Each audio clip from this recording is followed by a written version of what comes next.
Hey guys, welcome back to Reviews and Recaps. Let's get into today's episode.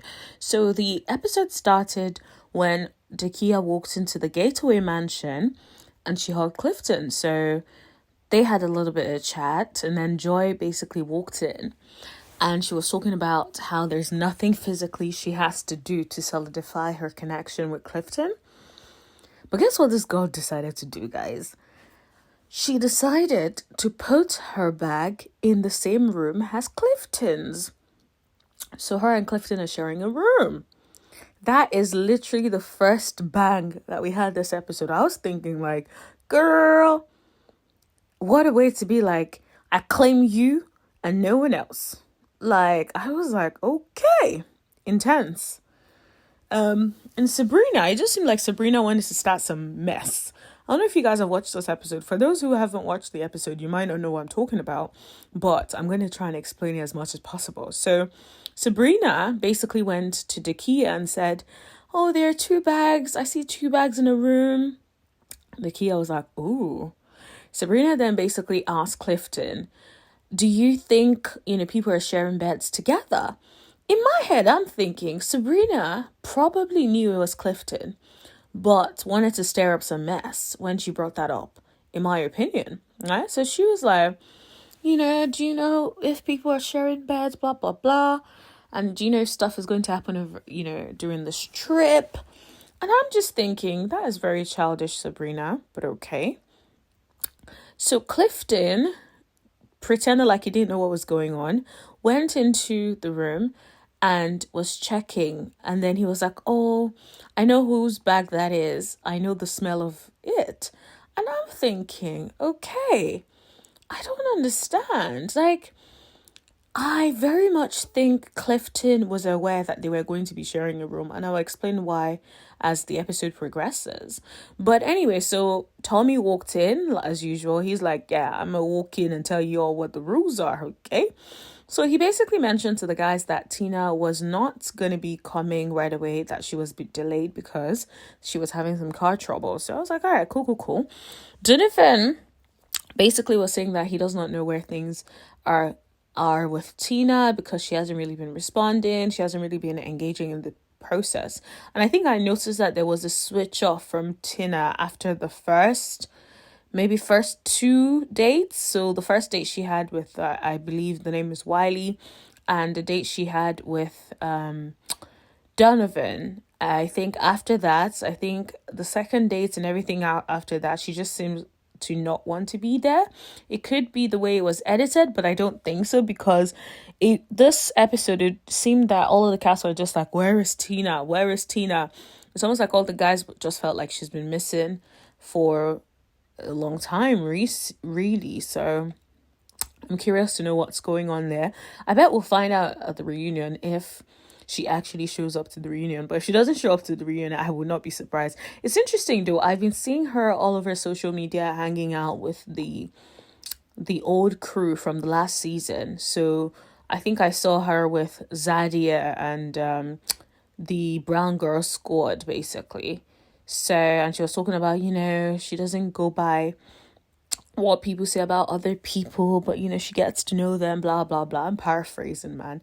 If you want to see what it is, go online and look her up on Instagram. Anyways, back to the episode before I continue to digress as I'm talking about Tina.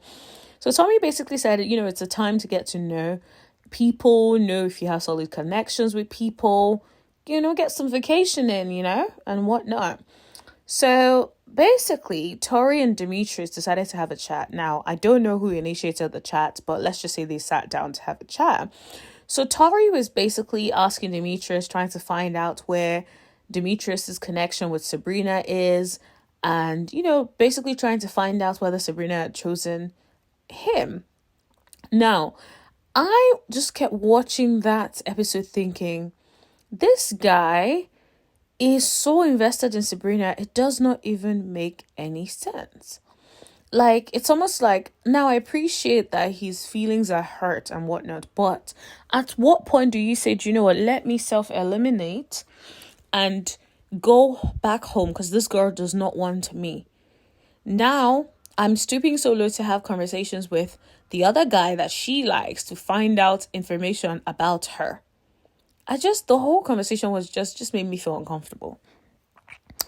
Demetrius kind of played it cool, of course, and just was very vague about the whole thing. So that was that. So Sabrina decided to pull Donovan to the side, and she was basically saying that she wanted to find out and talk to Donovan because she's seen a few red flags. I'm like, oh, interesting. So you saw a few red flags with Donovan, but did you see a few red flags with Demetrius? Because I think we all can see the red flags, honey, but okay. If you're good with it, we're good with it too. Okay? So anyway, she pulled Donovan to the side to have a little chat. And she was trying to find out whether or not he's had enough time since his divorce before, coming to this process. Guess what Donovan said? Donovan basically said it's been 3 months since his divorce, guys. Who comes on a show called Ready to Love 3 months after the divorce? I'm not even saying don't date.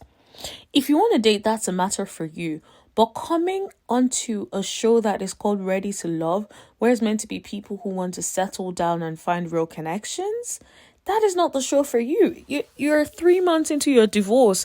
I would expect you take at least, I don't know, a month. Did I just say a month? A year? At least to sort of figure things out, to heal properly. But I don't know.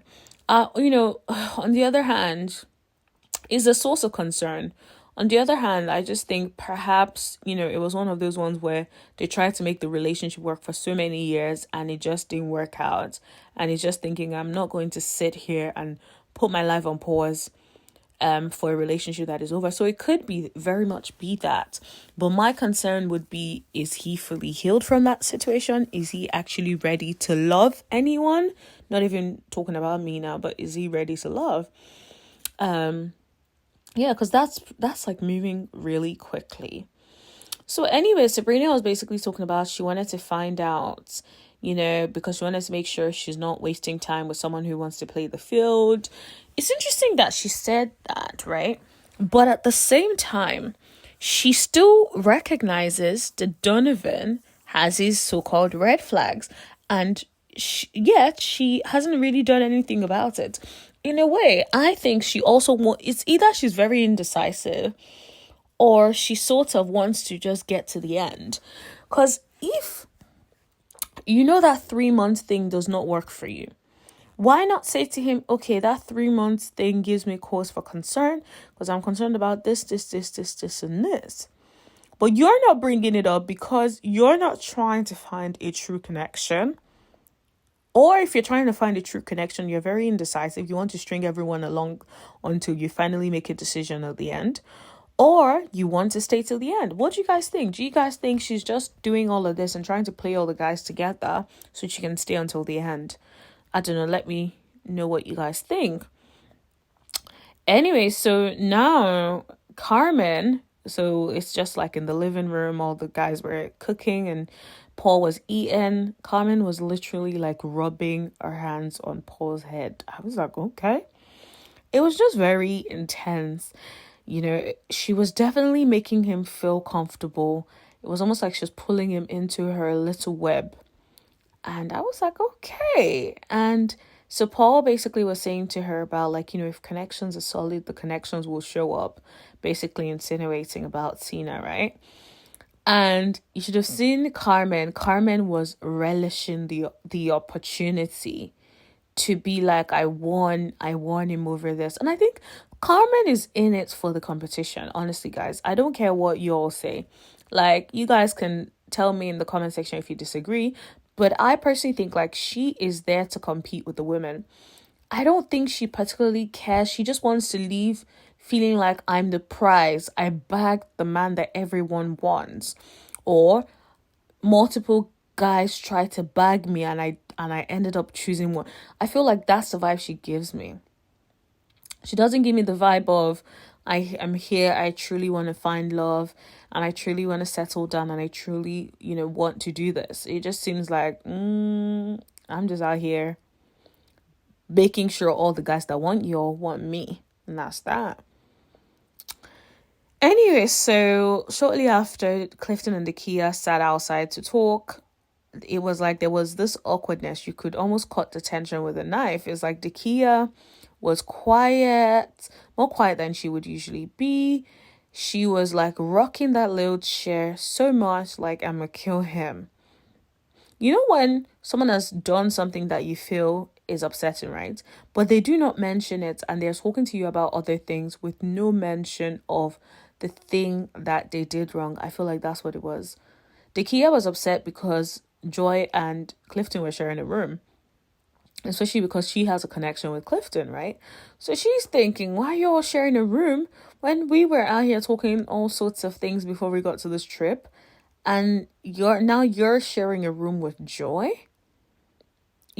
so that must have been awkward for her. But I think she wanted Clifton to bring it up at some point, but he didn't. So they literally just sat there. Jakia was just there, passive, thinking, are you going to bring it up? And he was not bringing it up. So they just sat there and buried it under the rug. And it was the most awkward conversation ever. I was just like, guys, like, we don't need this. Anyways, moving on. So Donovan and Joy were sitting outside just talking. It almost seems that Joy has a good relationship with all of the guys. It almost seems like she gets along with all of them. And it's a weird, like, relationship where she just, like, she's almost like she's one of the guys, but then she's still flirtatious with them. I don't know how to explain it. But she seems to get along with all of the guys anyway. So she was sitting down and talking to Donovan. They were talking about, like, their connections. Donovan was basically telling her that his connections are Sabrina and Carmen. Of course, Tina didn't show up, so Tina wasn't mentioned much. But he was just saying that, he's curious to see how they handled this weekend. And so whilst Donovan and Joy were talking, guess who swooped in? Carmen. Carmen walked in and was like, can I speak to Donovan? I'm like, okay, girl. And Joy was like, yes, girl. She knows how to play the game. Carmen is a master at the game. If you want to see how the game should be played, look at Carmen. Carmen proceeded to start rubbing up on. She placed her leg strategically on him, right? And then, he started rubbing her leg. She was like initiating further contact, started touching his hands, and there was just a lot of like touching going on, right? And it's interesting what Carmen says in her confessionals when she was like, well, I'm trying to be a little bit more intimate with him. I'm like, sis, you know what you're doing. It's the same way you were rubbing Paul on the head. It's like you're trying to make both of them feel like they're the chosen one. Like, it's like, okay, when you're with Paul, you act like Paul is the chosen one. When you're with Donovan, you act like there's no Paul. It is you and I forever. And that's the vibe that she gives the guys. And that's what they sort of enjoy when they're in her company. There is something to be learned of that. It's like, when you're dating multiple people, I guess, like, you have to be present in each circumstance, and give each one an opportunity. Now, please don't leave this episode thinking I'm encouraging you all to be out here dating multiple people and doing the most, but we'll talk about it maybe one of these days. Anyway, so Donovan, of course, kept talking about the fact that Tina wasn't there. He mentioned the fact that she probably has some making up to do and stuff like that. So I was like, all right, cool. What's interesting also? I feel like Donovan likes Carmen because she just seems like one of those guys that will put or keep him on his toes. And I think he likes that. I think with Sabrina, he feels like Sabrina is predictable. But with Carmen, is like she's a little spice to him. She just keeps him on his toes. He doesn't know what to expect. It's like when he thinks he's seen her, then boom, she comes with something different, And I think that's what he likes.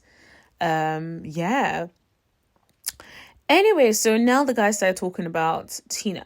So Donovan was basically saying that he's still willing to give her a chance, but the other guys just did not seem to want to do that, which is fair enough. Like, at the end of the day, Tina did not show up to defend herself. Tina did not show up despite having so-called car issues and just saying she would be late. Not 2 days late, like it's, if you have car troubles, people are thinking like, okay, you probably get there a little later, maybe 2-3 hours later, not show up, So by the time where everyone was like seated to eat together, Tina still was not there. So Sabrina basically then mentioned to like Demetrius that she wanted to sit next to him. So this was all at dinner, right? She was like, she wanted to sit next to him because she wasn't sure whether he liked her. I'm confused.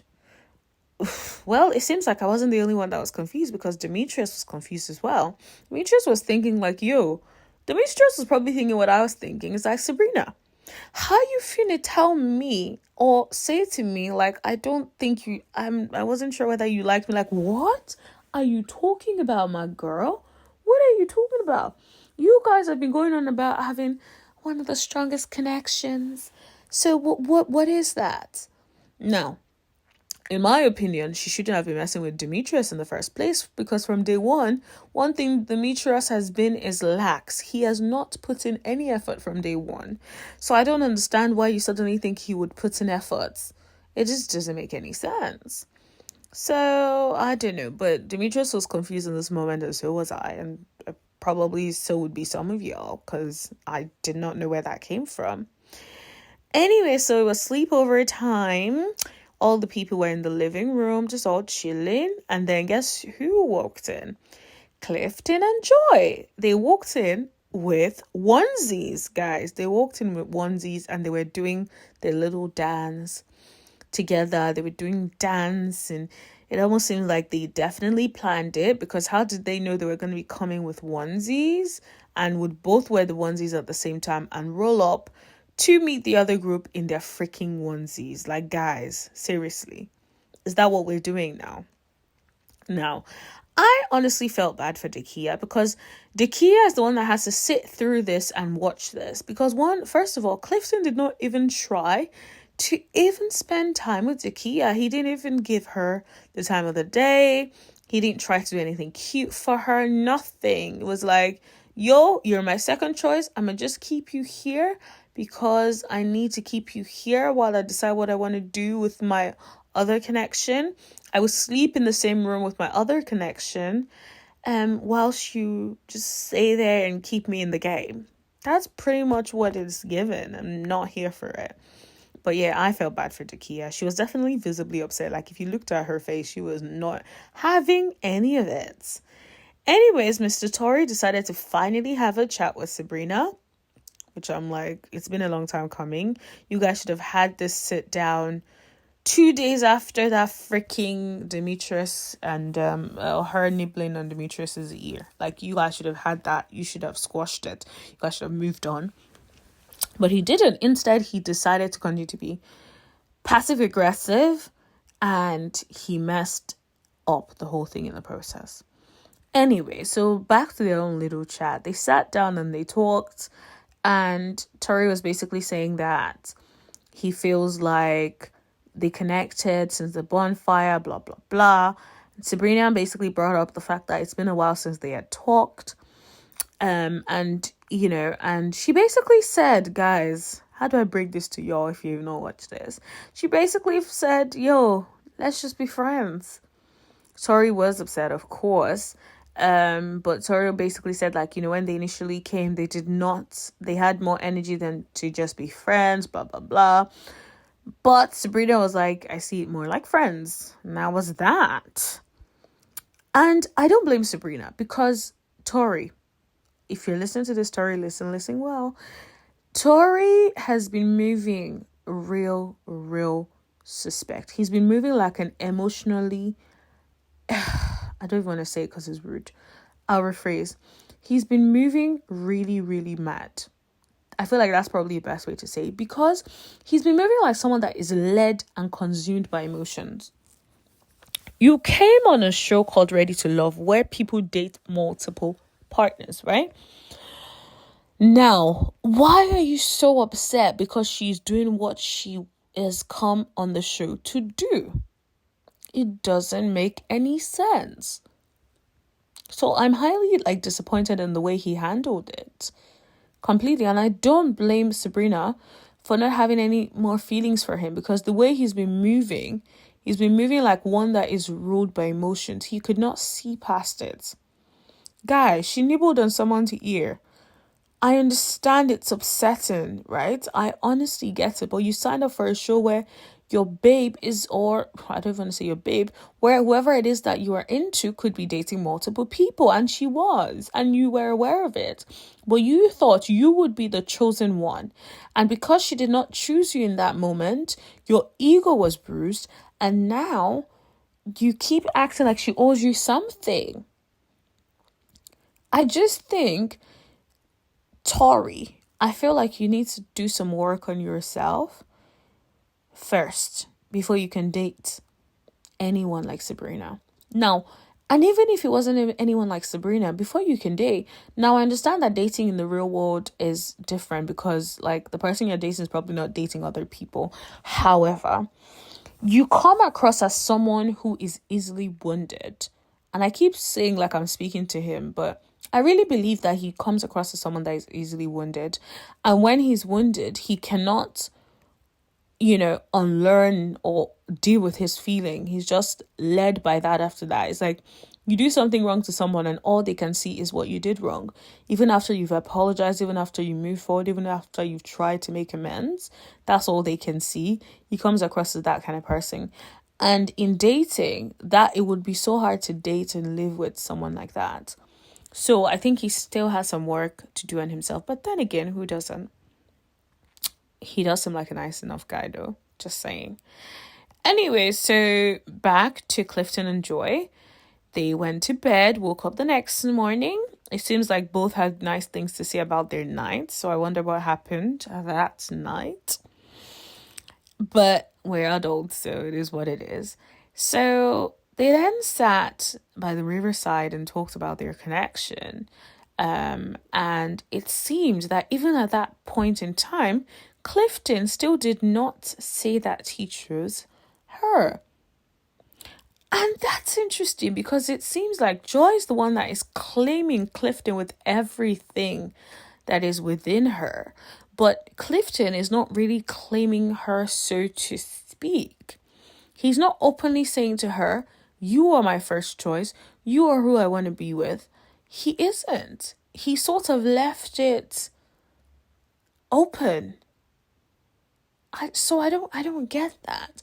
I think if your connection is as solid as you say, Joy, why hasn't he chosen you? Why is it that when you sat down to clarify, he was still avoiding the connection, avoiding the conversation? So I don't know what that is, but I don't like it. And if I were you two, I wouldn't accept it. But then again, you're on a show called Ready to Love, so he's still exploring his options. I suspect he knows that if he tells Joy that she's his number one and she chose him, he knows who Joy is. Joy will go into deliberations and say that to the girls, and the girls will vote him off. And I think that's what he's trying to. I think ultimately he's trying to stay till the end as well. I need to know how much they pay these people to stay until the end, because I don't understand why they're fighting like their life depends on it. Anyways, we move. So Dakia and Paul sat by the riverside and they started to have a conversation. As you guys know, they had their first dates, which was when Dakia met Paul's friend. And they, I think they seemed to hit it off. And then they had the one-on-one date afterwards, which went okay. And so now they literally just sat by the riverside and just were talking. And Paul basically said to Dakia that he sees her as a strong Black woman. And he was just really complimenting her. And guys, I have to be honest, I did like Paul at the start because I just thought he was cheesy. But I have to say he has a lot of substance to him. And I love the way he was complimenting her. It was almost like she had had such a awful time at the mansion or whatever it's called, at the getaway place, because of everything going on with Clifton. But he was there to affirm her and uplift her, which I thought was very sweet. And he was basically saying that every man would be lucky to have Dickie as an extension of him. I thought that was really sweet, even though I actually believe that is what he truly believes. And I actually see that as well. But he was actually giving her compliments, and she actually shed a tear, bless her. She must have been really, really upset by the Clifton situation. She did not see it coming, which is weird, but I don't know. I think she perhaps expected him to have handled her with more grace, but he didn't.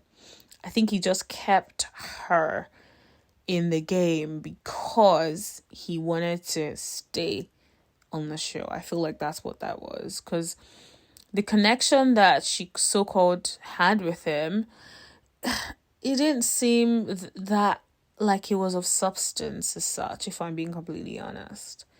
It looks like they had banter, but it wasn't like there was enough substance. To be honest, if I'm being honest, this whole season I haven't really seen a relationship that I think is of substance. I think the Clifton and Joy situation, I think Joy has claimed him. I don't think he's claimed her much. I think that he's the laid back one. She's the one that is almost like the aggressor in this instance.